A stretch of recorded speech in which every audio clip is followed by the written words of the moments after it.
दोस्तों, पोस्टमार्टम के बारे में काफी कुछ लिखा और कहा जा चुका है।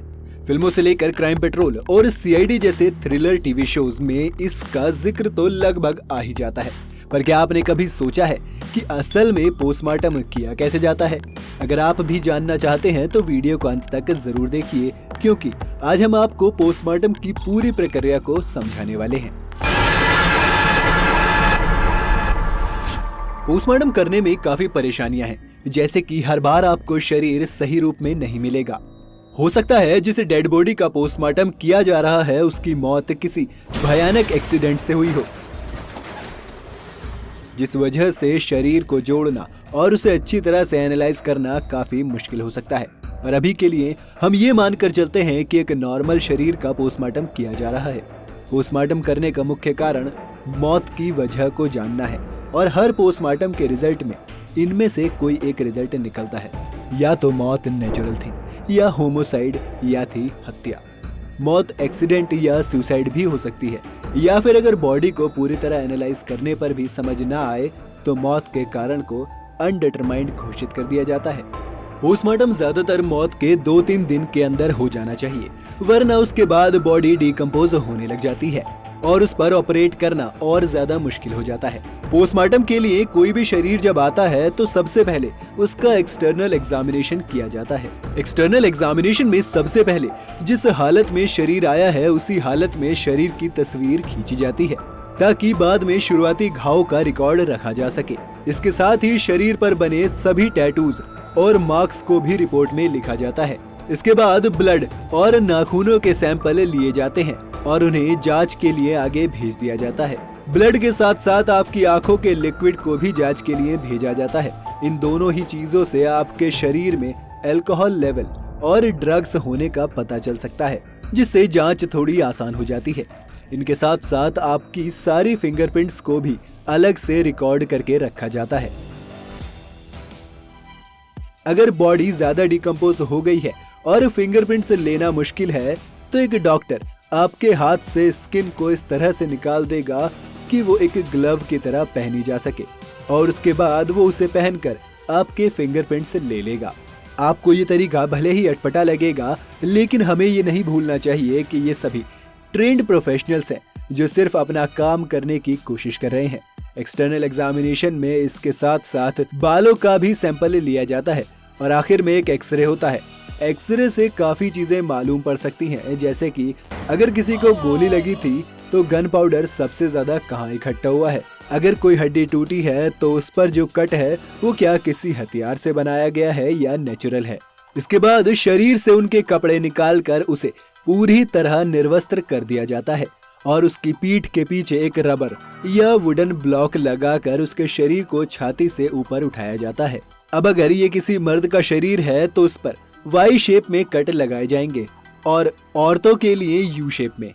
ये कट आपके कंधों से शुरू होकर प्यूबिक बोन तक जाता है। इसके बाद डॉक्टर ऊपर की स्किन और बाकी लेयर को निकालकर इस हिस्से को पूरी तरह से खोल देते हैं।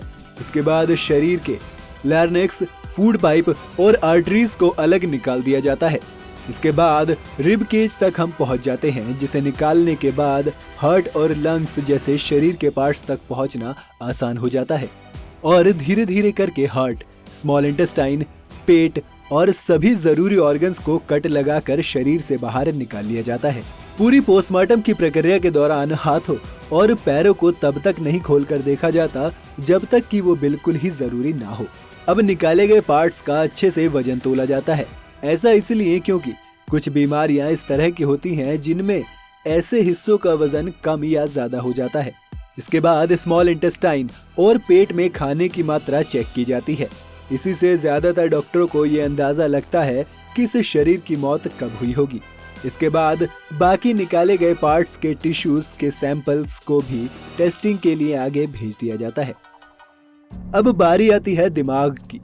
दिमाग को भी शरीर से अलग सिर्फ तब किया जाता है जब ये बहुत ही ज्यादा जरूरी हो।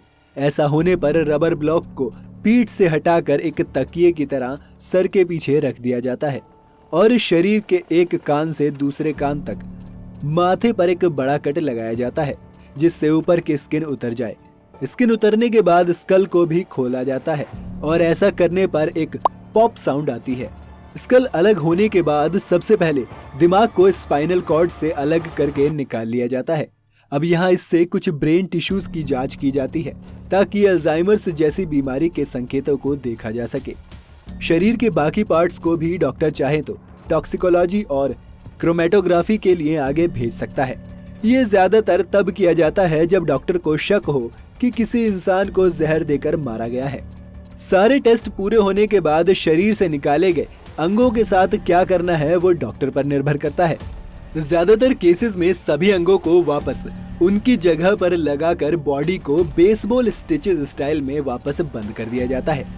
लेकिन कभी कभी डॉक्टर्स पूरे अंग या कम से कम उसके कुछ हिस्से या टिश्यू को स्टोर करके रख लेते हैं।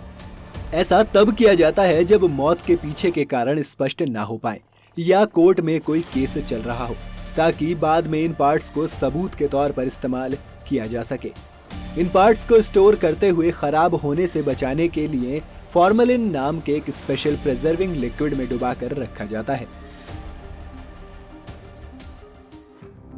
यूं तो पोस्टमार्टम मेडिकल साइंस में एक बेहतरीन टूल है मौत की वजह जानने के लिए, लेकिन हाल के कुछ सालों में देखा गया है कि भारत समेत दुनिया के कई देशों में ज्यादा से ज्यादा लोग अब शरीर का पोस्टमार्टम नहीं होने देते, जिसके मुख्य 2 कारण हैं। पहला कारण बहुत ही स्वाभाविक है कि कभी कभी परिवार वाले नहीं चाहते कि मृत शरीर के साथ किसी भी तरह की छेड़छाड़ की जाए।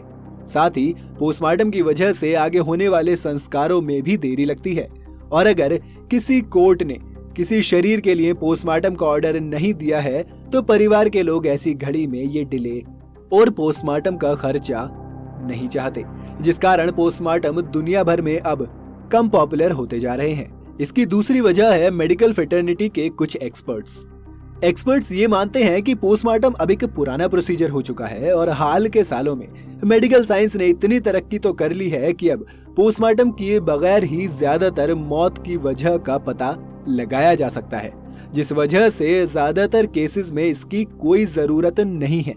एक्सपर्ट्स के मुताबिक पोस्टमार्टम को अब एक आखिरी विकल्प के रूप में लेना चाहिए। आप इस बारे में क्या सोचते हैं? अपनी राय हमें कमेंट में जरूर बताएं। साथ ही अगर आप ऐसी और वीडियोस चैनल पर देखना चाहते हैं तो ये भी हमें कमेंट सेक्शन में बताएं। वीडियो पसंद आने पर वीडियो को लाइक करना और चैनल को सब्सक्राइब करना भी ना भूलें। आपका बहुत बहुत शुक्रिया।